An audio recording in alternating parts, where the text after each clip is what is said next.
안녕하세요. 배스킷볼 다이제스트 건디입니다. 오늘은 2025 신인 1라운드 드래프트가 있었습니다. 그래서 이번 시간은 간략하게 이번 드래프트에서 주목할 만했던 몇 가지를 좀 꼽아서 얘기해 보겠습니다. 오늘의 패널 소개해 드리겠습니다. 유망주 전문가 스페이스바님과 함께 합니다. 안녕하세요. 네, 반갑습니다. 네, 좀 자세한 이야기 들어가기 전에 이번 드래프트 뭐 총체적으로 또 개인적으로 좀 어떻게 보셨습니까? 개인적으로 굉장히 재밌었는데 아무래도 플래그 이후에 이픽 합법까지는 확고하지만 그 뒤에가 음, 조금 불합격성이 큰 드래프트였잖아요. 근데 네네. 이런 드래프트일수록 좀 소신픽이 많이 나오고 그런 경향성이 큰데 역시 오늘도 기대를 저버리지 않고 각 팀마다 뭐 몇몇 팀이 굉장히 그래서 그 특색 있는 색깔을 볼 수 있었던 것 같아서 네. 이 팀의 어떤 방향성을 엿볼 수도 있고 그런 부분들이 굉장히 흥미로웠습니다. 아, 좋습니다. 네. 방금 스바님께서 말씀하신 대로 이제 1, 2 픽은 뭐 정해진 그 정배대로 진행됐습니다. 쿠퍼 플래그 그리고 하퍼가 이제 선택이 됐는데 그 두 선수에 대한 얘기는 또 저희가 이미 이제 스바님께서 분석을 해 주셨기 때문에 그 콘텐츠를 참고해 주시면 되겠고, 이제 사실 세 번째 선수도 원래 정해져 있었죠. 근데 이 선수가 좀 거친 언행과 또 그런 행동들로 인해서 좀 살짝 밀렸습니다. 그래서 이번 드래프트 직전까지 좀 제일 이목을 끌었던 선수였던 것 같은데, 또 에이스 베일리입니다. 워크아웃 문제 그리고 또 대도시 또 1옵션 이런 것들로 화제가 많이 됐던 선수인데 결국 이제 5픽으로 이제 유타 재즈에 지명이 됐습니다. 뭐 이 상황에 대해서 스바님께서는 이 유타의 선택에 대해서 어떻게 좀 평가를 하시는지 궁금합니다. 유타의 경우에는 원래 재능에 꽂히면 뭐 다른 거 신경 안 쓰고 뽑는 경향이 좀 있다고 생각해요.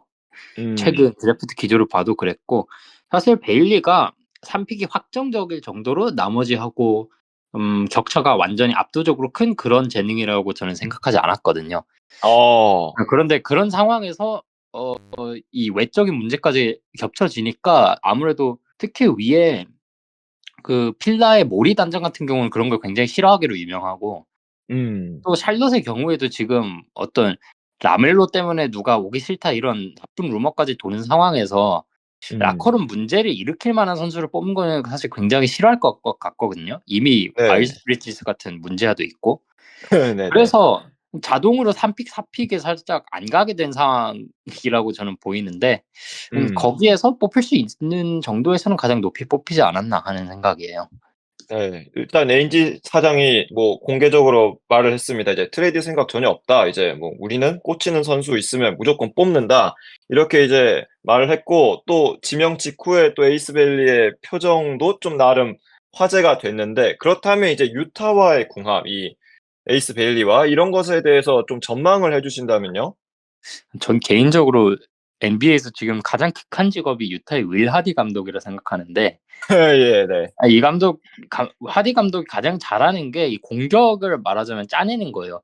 마카넨도 음. 이제 하디 감독이 왔던 첫 해에 오프 스크린 위주로 하면서 조금 올스타 언저리 그런 뛰어난 선수를 만들어줬잖아요. 음. 그렇게 말하자면 공격 세팅을 굉장히 예쁘게 한다라고 치면 유타가 제일이라 생각하는데 음. 근데 그거를 믿고 조금 드래프트를 너무 막 던져주는 경향이 있다 봐요, 최근에. 음. 그 유타가 최근에 뽑았던 게 아마 그 가드는 아이지아 콜리어 선수하고 키온테 조지 선수 그렇게 있죠. 근데 네. 각각 뭐 강점이 확실하고 장점도 있는데 이게 단점 부분에서 조금 맞추기가 힘든 부분이 있어요. 어떤 건가요? 어 조지 같은 경우에는 이제 디시전 메이킹 자체가 포인트 가드라기보다는 본인 슛을 우선으로 보고 거기에 음. 더해서 돌파 과정에 좀 문제가 있기 때문에 기본적으로 효율이 좀 낮은 선수죠. 그러니까 잘 풀릴 때는 잘 되는데 안 될 때는 음. 난사 소리 듣기 딱 좋은 유형이고 음. 홀리어 같은 경우에는 좀 더 정통 포인트 가드에 가깝게 한데 이 선수는 또 슛이 약하기 때문에 본인의 돌파를 우선으로 봐요. 음. 음. 그러니까 빠르진 않고 돌파 위주의 그런 선수라고 보면 되는데 이 네. 캐릭터성이 굉장히 어찌 보면 둘이 정반대로 강하잖아요. 근데 이런 네네. 선수를 이제 섞어서 이게 맞추는 그게 사실 쉬운 일은 아니죠. 음. 거기에 대해서 윙에는 최근에 코디 윌리엄스 뽑았는데 윌리엄스 같은 경우에는 조금 그 적극성이 떨어진다는 게 가장 큰 문제로 뽑히고 제일런 윌리엄스의 음. 동생인데 음. 그래서 공격에서 뭘 시키기가 되게 까다로웠고 또 그 전에는 브라이스 센서바라고 또 뽑았는데 이 네. 선수 윙인데 그 굉장히 득점 스킬이 좋아요. 가장 득점력이 좋은 선수 중 하나인데 문제는 이제 조금 언더사이즈고 좀 체형상 뚱뚱하고 뭐 음. 그랬던 선수라서 이게 써먹기가 조금 애매한 면이 있죠. 슈팅은 좋은데 완전히 오프볼 선수는 아니고 공을 잡고 음. 본인이 득점을 좋아하는 선수라. 그러니까 공을 가지고 뭘 하기를 좋아하는 이런 선수들을 되게 많이 생각 없이 그냥 모으는 느낌이 커요. 네네. 생각이 없다라고 하면 조금 과한 말이겠지만 그러니까 생각 깊게 하기보다는 일단 재능을 우선으로. 근데 네. 말씀을 이미 드렸는데 거기다 에이스 베일리를 또 더한 거죠. 근데 음. 베일리가 어떤 면에서 또 이런 부분의 극한 아닙니까?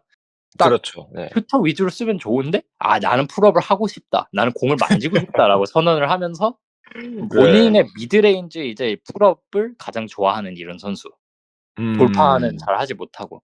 그러니까 깊게 들어갈 수 있는 선수가 제가 볼 때는 콜리어 하나고 음. 나머지는 본인이 공 잡고 밖에서 10초 드리블 치다가 스텝백 던지는 이런 애들이에요.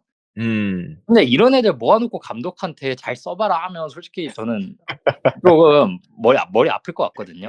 네네네. 이런 면에서 쪼금 유타의 핏이 그 윌 하디 감독한테는 참 가혹한 짓을 계속하고 있는 게 아닌가 뭐 아. 그런 생각이 좀 있습니다. 네, 또 유타의 이제 윌 하디 감독도 상당히 가혹한데 또 근데 이번에 또 거친 언행으로 에이스 베일리가 많이 쪼끔 욕을 먹었는데 한편으로는 약간 살짝 그 동정론 그리고 약간 에이전트의 좀 그런 말장난이 섞여 있다 이렇게 보는 시선들도 있더라고요. 이 점에 대해서 또 약간 스바 님께서 말씀을 해 주신다면 또 어떨까요? 네 그 보통 이런 선수들의 에이전트 그러니까 선수들의 언행 어떤 네. 인터뷰 같은 건 사실 에이전트가 통제해서 내보내는 게 원래 그런 측면이 강해요, 전통적으로. 음. 그런데 이 베일리의 에이전트가 이번엔 처음 그러니까 대형 고객은 베일리를 처음 만든 그런 쿠퍼죠. 그 음. 예전 샤리프 쿠퍼라는 선수가 있었는데 그 선수 아버지인데 네. 근데 이게 계속 사실 저희가 봤을 때 상식적으로 이해가 잘 안 되는 행동들이 많았잖아요. 그냥 음. 깊게 들어갈 것 없이 일반 팬의 상식 입장에서 좀 거부감을 심어주는 그런 문제들이 많았어서 근데 이 정도로 상식에서 벗어나는 게 있으면 보통 '에이전트의 입김이 있다.'라고 생각하는 게 일반적으로는 뭐 그게 음. 상식선이거든요. 네네. 그래서 어쨌든 '뭔가 노린 게 있어서 그렇게 했다.'라는 지배적인 의견이 좀 있기도 했는데 네. 만약 그런 경우라면 어쨌든 뭐 다른 선수도 뭐 책임이 없다라고 할 수는 없지만 어쨌든 선수를 그런 측면으로 이끈 부분에는 또 '에이전트의 책임이 있다.' 이런 식으로 또 볼 수도 있는 거거든요. 음. 네. 그래서 또 베일리의 지금 사태에 대해서는 또 그런 측면도 무시해 볼 수는 없다. 그래서 이 선수가 과연 정말 얼마나 문제일지 그거는 프로에 입성해서 실제로 와 봐야 한다. 왜냐하면 베일리가 괜찮다는 평가도 좀 있었거든요, 성격적으로. 네네. 성격적으로 완전히 문제라기보다는 쪼금 미숙한 측면이 있는데 그거를 좀 더 나쁜 식으로 이렇게 부추긴 '에이전트의 영향이 있다.'라는 음. 그런 추측이 존재한다 정도 같아요. 네. 또 사실 다 어린 선수들이기 때문에 또 성장해 나가는 모습들을 또 보는 것도 굉장히 재밌을 것 같습니다. 과연 이제 유타와 에이스 베일리와의 이런 이제 동거가 시작됐는데 또 어떤 엔딩을 맞이하게 될지 지켜보시면 좋을 것 같습니다. 자 이제 저희가 선택한 두 번째 토픽으로 넘어가 보겠습니다. 네. 포틀랜드가 16 픽으로 굉장한 선수를 뽑았습니다. 네. 사실 이제 아무도 좀 예상하지 못했던 픽인데 네.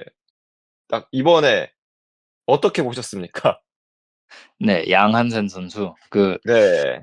사실 제가 이게 실시간으로 글을 작성하고 있었잖아요. 아 그거 근데 정말 대단했습니다. 네네. 잘 나가고 있다가 갑자기 16픽 보자마자 뇌정지가 오더라고요. 네. 솔직히 못 쓸 정도로 안 본 건 아닌데 아무래도 중국 선수다 음. 보니까 미국 선수들만큼 많이 보진 않았고 거기에다 2라운드 예상이다 보니까 1라운드만큼 네. 열심히 보진 않았어요. 근데 음. 갑자기 튀어나오니까 이제 어 네 그랬는데 네. 많은 분들이 네. 비슷하게 느끼셨을 거라 생각하고 이 음. 양한찬 선수가 그 드래프트 과정까지는 뭐 2라운드 후반 아니면 뭐 언드랩 예상도 있었어서 그때 기준으로는 굉장한 충격인데 음 음. 이 드래프트 좀 더 후반기로 오면서 이제 위에 선수들이 철회도 많이 하고 또 해외 영상도 좀 더 많이 보는 스카우터들이 생기고 이러면서 양한찬 평가가 그래도 한 2 라운드 초반 정도까지는 올라왔었어요, 드래프트 네네. 직전에는. 그래서 그래도 '언드랩 선수를 16픽으로 뽑는다.' 정도의 충격보다는 2 라운드 초반 선수를 16픽으로 뽑았다 정도 충격이라고 뭐 보면 될 텐데 음. 충격인 건 마찬가지죠, 어쨌든. 음. 네. 근데 이렇게 뭐 야오 네. 네네네. 네. 네. 또 드래프트 직전에 포틀랜드가 사이먼스를 보스턴에 보내고 이제 드루를 데려왔는데 그렇다면 이제 이 양한센에 대한 그 드래프트를 염두에 두고 이제 이렇게 움직였을 거라고 보십니까? 사실 그건 잘 모르겠고 뭐 지루하고는 사실 그 양센이 있든 없든 별로 상관이 네. 없을 것 같아서 근데 아 예. 다만 포틀랜드가 그냥 이 선수를 좋아했던 것 같아요. 실제 나온 얘기도 음. 2년 동안 지켜봤는데 이 선수를 굉장히 좋아했다. 제 생각에는 예전에 뭐 포틀랜드에 너키치가 있었잖아요. 네. 그 비슷한 그런 느낌으로 본 게 아닐까 싶은 생각은 있는데 물론 이 선수가 이제 피지컬적으로 NBA에서 얼마나 버틸지 그건 또 다른 문제긴 합니다만 뭐 음. 일단 그러니까 패싱 기능성을 높게 본 것 같아요. 이 선수가 음. 잡고 어쨌든 빅맨인데 잡고 패싱이 된다는 측면. 그래서 그런 느낌으로 뽑은 것 같고 다만 이제 빅맨 교통 정리가 좀 이런 필요해 보이긴 하죠, 아무래도. 음. 16픽으로 새로운 선수 뽑았는데 지금 이미 에이튼, 로버트 윌리엄스 같은 많은 센터들이 버티고 있는 상황이라 네. 좀 장기적으로 교통 정리는 아마 좀 지켜봐야 되지 않을까 싶습니다. 그리고 작년에도 이미 클링언이란 대형 선수를 뽑았잖아요. 네. 그래서 센터가 4명 그 다른 선수 안 쳐도 4 명 그러니까 4 명을 넘어가는 상황인데 특히 에이튼하고 로버트 윌리엄스는 이제 좀 정리를 하려고 시도하지 않을까 하는 생각이고 음. 장기적으로 보면 클링언하고는 좀 더 다른 느낌이 있을 수 있으니까 클링언이 수비형이라면 좀 더 공격 위주로 생각하고 뽑은 그런 선수가 아닌가. 근데 이게 피지컬적으로 어떨지 조금 아직까지 우려가 남는 건 사실입니다. 사실 양한센 선수의 주가에서 걸렸던 부분은 이 선수가 농구를 못한다보다는 지금 음. 하는 게 이 높아진 피지컬 상대로 그대로 통할지 모르겠다. 이게 제일 컸던 거거든요. 음. 그래서 그 부분이 어떻게 될지를 우리가 지켜봐야 이제 포틀랜드의 이 안목이 해안이었는지 아니면 좀 안 좋게 얘기해야 될지 뭐 그걸 판단할 수 있을 것 같습니다. 아주 좋습니다. 네. 스바님께서 이제 또 컴패리즌으로 한 줄 평으로 이제 태무산 요키치 뭐 이렇게 요약을 해 주셨고 또 실제로 덴버 관계자가 "중국산 요키치다." 이런 말을 했다고 하더라고요. 이렇게 좀 다재다능한 선수인데 스바님께서 말씀해 주신 것처럼 과연 NBA 레벨에서 또 피지컬적으로 얼만큼 좀 발전을 할 수 있을지 그거 지켜보시면 좋을 것 같습니다. 자 세 번째로 넘어가겠습니다. 브루클린 네츠입니다. 1 라운드에 이제 5 개의 픽을 가지고 있었습니다. 그래서 이 5 개의 픽을 과연 전부 다 행사할 것이냐를 두고 이야기들이 있었는데 정말 다 행사를 했어요. 행사를 다 하고 또 행사한 픽들 모두 핸들러들입니다. 이것에 대해서 또 어떻게 평가를 하시는지 궁금합니다. 작년 브루클린 농구가 사실 예상 외로 좋은 결과를 거뒀잖아요. 근데 이 네네. 네츠 농구를 요약하라면 저는 수비에서는 활동량과 에너지, 그리고 음. 공격에서는 패스 이렇게 요약하고 싶어요. 음. 그러니까 한 명의 선수한테 공격을 몰아주기보다는 여러 명이 이제 공을 만지면서 하는 그런 좀 뭐 우리가 어떤 분들이 이상적이라 생각할 수 있는 그런 농구를 좀 추구한 건데 보기에 음음. 좀 예쁘죠, 이런 농구가. 근데 네. 문제는 정작 패스를 잘하는 선수는 없었어요, 로스터에.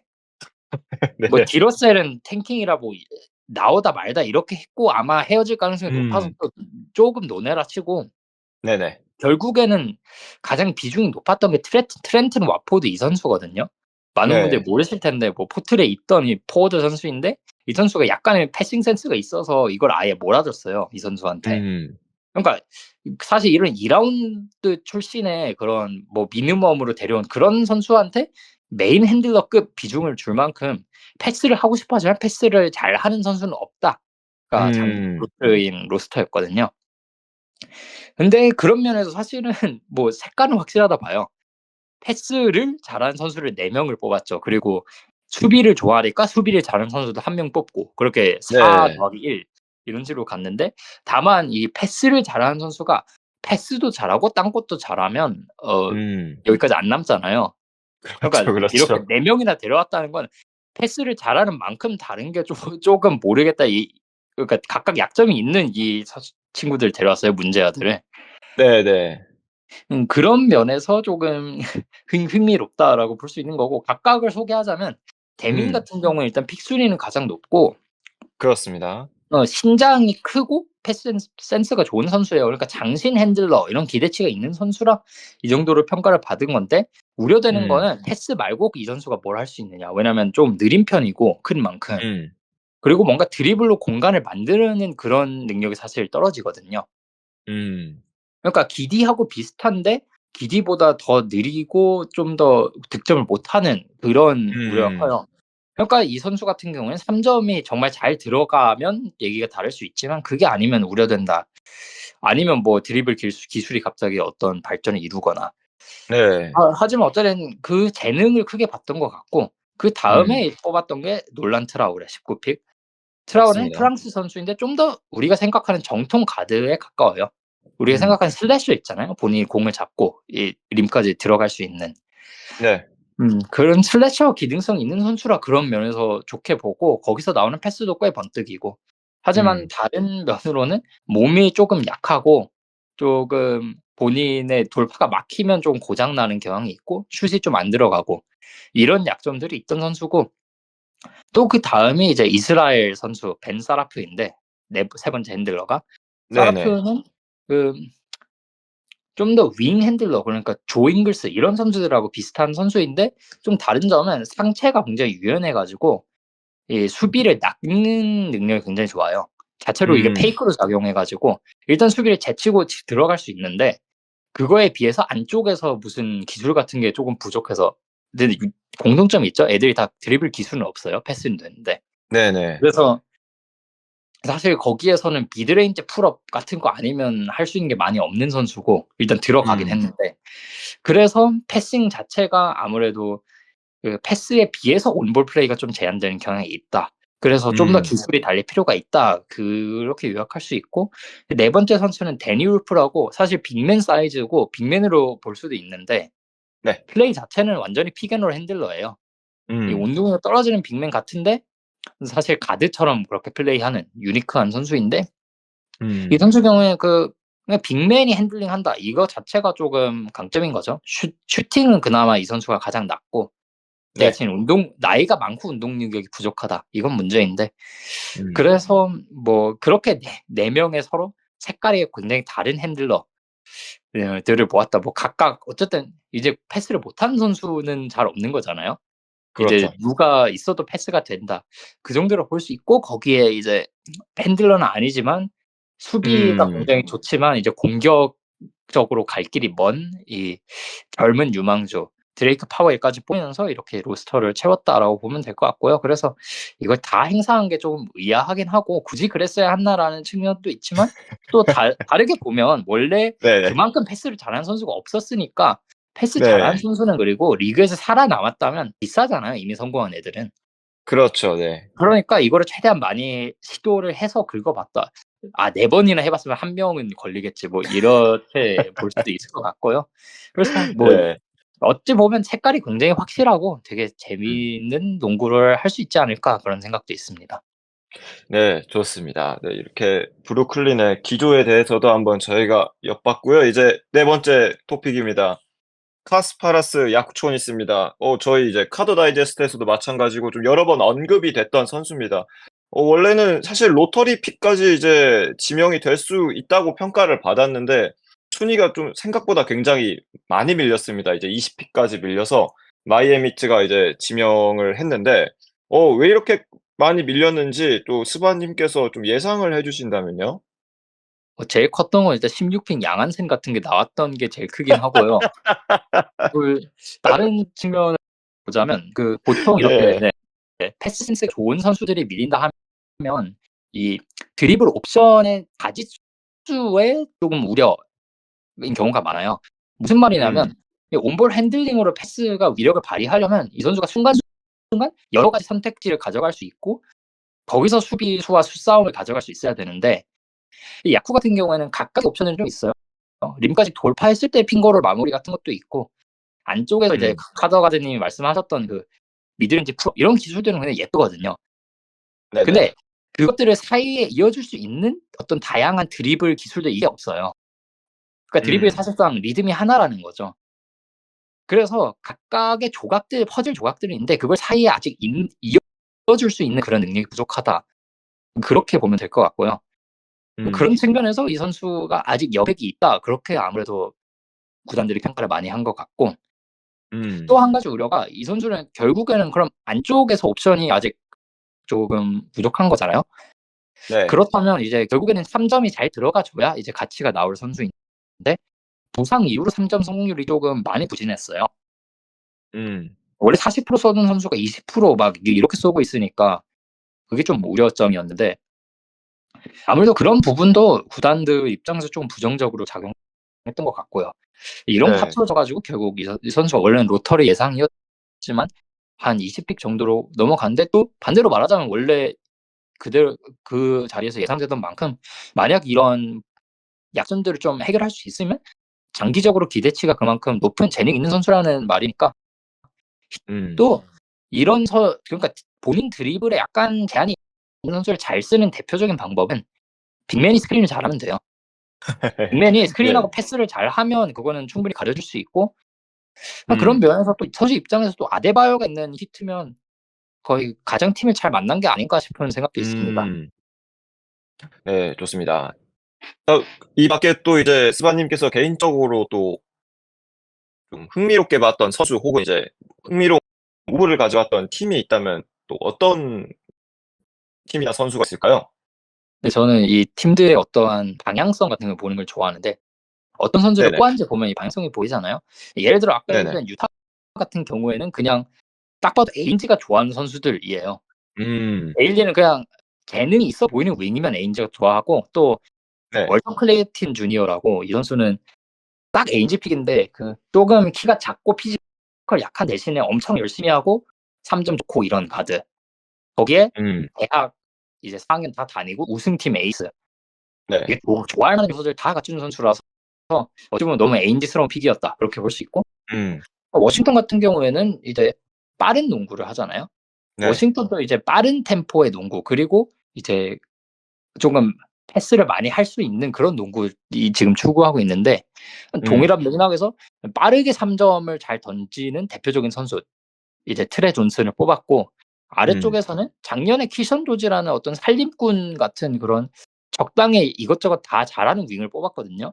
그거랑 비슷하게 피지컬은 좀 약해도 적당히 온볼에서 패스도 약간 하고 오프볼도 약간 하고 뭐 이런 그리고 드리블도 약간 하고 이런 약간의 온볼 기대치가 있는 윌 라일리라는 윙을 뽑았는데 음. 이것도 이제 이 팀이 몇 년째 가고 있는 그 방향성을 계속 유지하고 있구나 이런 걸 확인할 수 있던 것 같습니다. 반대로 말하자면 이 팀이 무슨 방향을 가고 싶어 하는 건지 조금 의아해지는 팀들도 있잖아요. 네. 먼저 피닉스 선즈 같은 경우가 있는데 카만 음. 말루아치를 데려온 건 뭐 괜찮아요. 이 피닉스가 빅맨이 약했잖아요. 물론 네. 제가 보기에 제일 중요한 건 이 선수가 아니고 이 팀이 패스 문제를 어떻게 해결하는 건데 음. 말루아치가 패스를 어떻게 해줄 수는 없지만 사이즈 문제는 해결해 줄 수 있으니까 그런 네. 측면은 좀 좋게 봤는데 문제는 그런데 거기다 대고 마크 윌리엄스를 데려왔더라고요. 그렇죠. 네. 마크 윌리엄스도 약간의 포텐셜이 없다고 할 수는 없는데 지금 패싱 빅맨이라 하긴 어렵잖아요. 음. 그러니까 패스를 받아야 되는 센터들을 이렇게 모아 놨는데 정작 패스는 부커하고 빌이 다 해 줘야 되는 좀 이상한 상황이 됐어요. 근데 네네. 부커하고 빌은 지금 본인들 득점 보기도 바쁜데 패스까지 시켜서 지금 고장 나고 있고 이런 상황이었잖아요. 네. 그래서 피닉스는 말루아치 좋은 픽인데 거기에 마크 윌리엄스까지 데려오는 건 잘 모르겠다. 추후 어떻게 음. 할지를 좀 봐야겠다. 그렇게 좀 생각이 들고요. 네. 그 가장 의아한 팀은 뉴올리언스죠. 어. 뉴올리언스는 재능 면에서 보면, 그러니까 최고점, 이 실링 면에서 보면 가장 높다고 생각하는 두 선수를 데려오긴 했어요. 음. 근데 문제는 아무리 좋은 선수라도 그 팀 핏이 조금 맞아야 활약을 할 수 있잖아요. 그쵸. 그런데 뭐 제레마이아 피어스를 데려왔을 때도 저는 살짝 의아했어요. 왜냐하면 피어스 같은 경우는 온볼 능력 때문에 기대를 받는 가드거든요. 어쨌든 온볼로 돌파도 하고 슛도 만들 수 있고 이런 패스도 하고 이런 가드가 가치가 높으니까, 음. 피어스는 물론 돌파를 했을 때 마무리가 안 되고 슛을 쐈을 때 슛이 안 들어가고 이게 지금 문제고, 그리고 패스를 할 때 턴오버가 나고 이런 부분이 지금 문제지만, 이게 오래 가면서 장기적으로 힘을 붙이고 조금 그러면서 야투율 끌어올리고 이러면 좋은 선수가 일 수 있다. 이런 측면에서 조금 접근하는 픽인데, 음. 어 근데 문제는 이미 뉴올리언스에 지금 조던 풀도 데려왔고 디존테 버레이가 있단 말이죠. 네. 그러니까 온볼을 가져가기 좋아하는 이 가드 둘에 이미 온볼을 가져가야 되는 포워드 자이온에 어 트레이 머피 3세도 사실 공을 좀 줬을 때 조금 성장하는 낌새를 보였잖아요, 지난 시즌. 네네. 근데 그런 상황에서 공을 잡아야 하는 선수 한 명을 더 데려오니까 이 음. 방향성이 조금 의아하다 했는데, 거기에 데리 퀸을 데려왔어요. 음. 내년 1라운드 픽을 줘가면서. 음. 근데 퀸을 제가 재능적으로는 굉장히 좋아하는 선수고, 그 공격형 빅맨이라 생각하고요. 본인이 네. 공을 잡고 공격을 만들어낼 수 있는, 그러니까 득점도 하면서 패스를 할 수 있는 그 측면을 높게 치고, 대신에 이제 3점이 약하고 림 보호가 안 된다가 약점인 선수예요. 네네. 그러면 이런 약점들을 좀 가려줄 수 있는 팀에서 쓰면 이제 좋겠다라는 측면에서 좋게 보는 선수인데, 자이온 음. 옆에다 놨단 말이죠. 어. 그러니까 자이온 옆에는 음. 좀 되게 생각해 3점도 되고 블락도 되는 그런 선수가 있어야 될 것 같잖아요. 네네. 자이온 옆에 높이가 낮고 그래서 블락이 안 되고 3점도 안 돼서 2점 안쪽에 들어가야 되는 빅맨을 또 붙이면, 그리고 또 공을 음. 잡아야 되는 빅맨이 있으면 저는 이거 잘 모르겠어요. 네. 그러니까 뭐 작년에 이브미 씨도 사실 그 전형적인 카펠라 같은 빅맨이라 그냥 픽앤롤에서 롤맨 그냥 하는 그런 선수인데, 음. 거기에다 또 퀸이면 이거 지금 이 팀은 정말 슛은 누가 쏘지 이런 상황이고, 음. 그 동시에 썼을 때 이게 코트가 너무 빡빡하고, 그리고 또 공은 음. 하나인데 공을 만져야 되는 선수는 많고, 서로 장점은 서로 보완이 안, 그러니까 약점도 서로 보완이 안 되고 장점도 음. 서로 도움이 안 되고, 그러니까 약점과 장점이 겹치는 애들이 많이 있는 이상한 로스터가 됐거든요. 네. 그럼 이런 이상한 로스터면 내년 성적이 안 나올 위험이 좀 있잖아요. 특히 이 선수들의 건강 이력까지 고려를 우리가 한다면. 그쵸. 예. 근데 그런 상황에서 퀸을 데려오겠다고 내년 픽을 줘버렸단 말이에요. 아.